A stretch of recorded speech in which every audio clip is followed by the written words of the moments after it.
Bienvenue au Starter du jour pour bien démarrer sa journée. Aujourd'hui, restez fidèle dans un monde de compromis.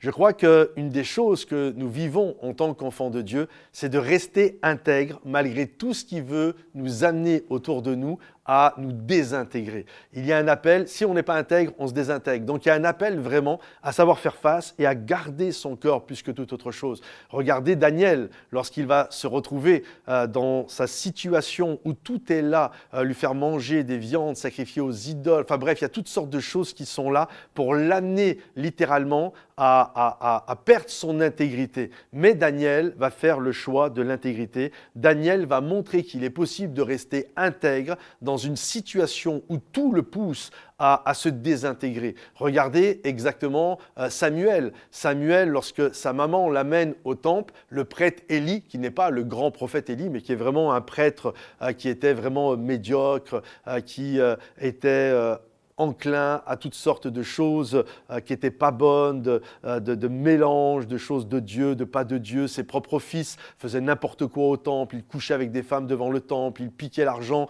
et la nourriture des gens, etc.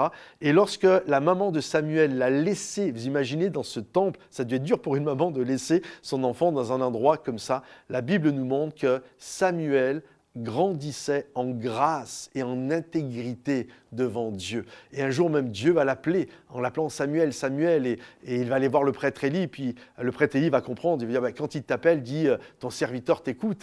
Et Samuel nous montre que même dans un endroit où il y a de la corruption, il est possible de grandir dans l'intégrité. Daniel nous montre que même quand on nous demande de faire des choses qui sont mauvaises, si on prend position pour Dieu, il est possible de rester dans l'intégrité. Il y a tellement de personnages dans la parole de Dieu qui ont été soumis littéralement à toutes sortes de pressions, soit pour faire renier leur foi, soit pour qu'ils puissent vivre une vie chrétienne qui est désordonnée. Non, ils ont pris position pour Dieu. Ils n'ont pas été violents envers les autres, Ce n'étaient pas des fous non plus, mais ils ont gardé leur cœur, ils ont pris position et ils ne se sont pas laissés compromettre. Et j'aimerais t'encourager aujourd'hui à garder un cœur pour Dieu malgré toutes les pressions de compromis qu'il peut y avoir autour de toi.